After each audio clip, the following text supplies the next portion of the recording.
Делегация от Коми – это 33 школьника и студента прибыли в Татарстан, чтобы своими глазами увидеть, как соревнуются молодые рабочие, съехавшиеся со всего света. В национальную сборную от нас, увы, в этот раз никто не прошел. Конкуренция была серьезной. Но ребята здесь, чтобы поддержать своих и, возможно, чему-нибудь научиться новому. Это превзошло наши ожидания, потому что столько много сфер задействовано в этом мероприятии. И столько много стран участвует, и можно за всеми посмотреть, понаблюдать, и это очень круто. На самом деле очень интересно, потому что это все в одной площадке, можно увидеть так много людей и как они работают. Миссия чемпионата – популяризировать рабочие профессии. Тут действуют сообща органы власти и работодатели. Выгодно всем. А главное – есть результат. В 2019-м по итогам приемной кампании в техникумы и колледжи республики поступило свыше 12,5 тысяч заявлений на 4700 бюджетных мест.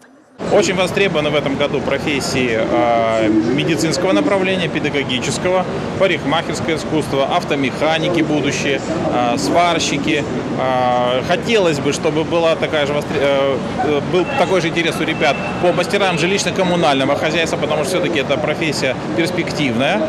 Ну а если говорить, например, по медикам, то у нас по 10 заявлений на одно бюджетное место. Конкурс в этом году, ажиотаж большой, выше даже, чем на конкурс наших вузы. Молодежь все чаще стремится зарабатывать руками, а родители и выпускники все отчетливее понимают – за рабочими профессиями будущее. Во-первых, востребованы, во-вторых, высокооплачиваемы. Для сравнения, средняя стартовая зарплата сварщика – 50 тысяч рублей, а у того же менеджера чуть больше 30. И главное, сегодня никто не сомневается – быть рабочим престижно. Все равно это престижно очень, и для этого нужно учиться. Мы же все не можем быть начальниками. Кому-то надо и работать, кому-то надо и руками.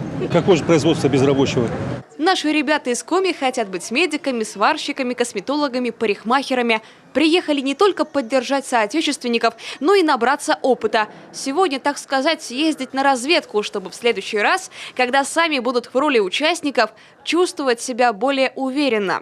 Я надеюсь, что я когда-нибудь сюда приеду не как посетитель, а как участница, потому что я думаю, что это дает множество перспектив, то, что если ты здесь победишь, то у тебя куча дорог сразу откроется.